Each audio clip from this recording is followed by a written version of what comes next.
हरियाणा में एक बार फिर मौसम बदलने से लोगों की परेशानियां बढ़ चुकी हैं। आपको बता दें कि हरियाणा के जिला पानीपत, करनाल, सोनीपत, कुरुक्षेत्र समेत जीटी रोड बेल्ट के साथ लगते जींद, फतेहाबाद और कैथल में देर रात से बरसात का दौर जारी है। इतना ही नहीं, हरियाणा के कई जिलों में ओले गिरने से गेहूं की फसल को भी भारी नुकसान हुआ है।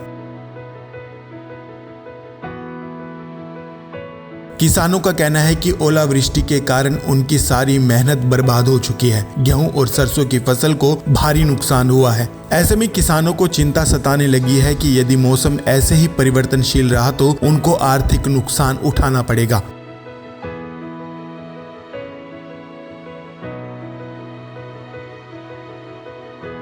मौसम विभाग के अनुसार देर रात से कई जिलों में तेज हवाओं का दौर भी जारी है, जबकि आसमानी बिजली के साथ कई जिलों में ओलावृष्टि भी हुई, जिसके चलते मौसम के तापमान में गिरावट दर्ज की गई है। मौसम विभाग ने कहा है कि आज सुबह से ही फरीदाबाद, कैथल, नारनौल, हिसार और चरखी दादरी में बरसात के कारण तापमान गिर चुका है। इसके साथ ही कई जिलों में मौसम विभाग ने ऑरेंज अलर्ट भी जारी किया है। इनमें करनाल, अंबाला, यमुनानगर और पंचकुला शामिल है। मौसम बदलाव के साथ हुई ओलावृष्टि की बात करें तो पानीपत, करनाल में सबसे ज्यादा ओलावृष्टि हुई है। इसके साथ ही जिला पानीपत में तेज हवा के साथ झमाझम बरसात का दौर देर रात से जारी है।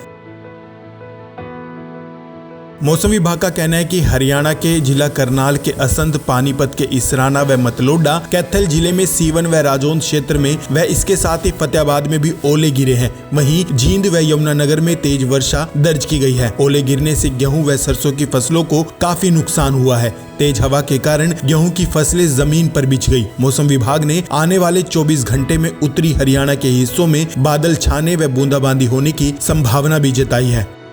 गौरतलब है कि बूंदाबांदी की घटनाएं प्रदेश के कुछ हिस्सों में 19 फरवरी की देर रात से जारी हैं और अब बदलते मौसम के साथ ओलावृष्टि होना बेहद चिंताजनक है।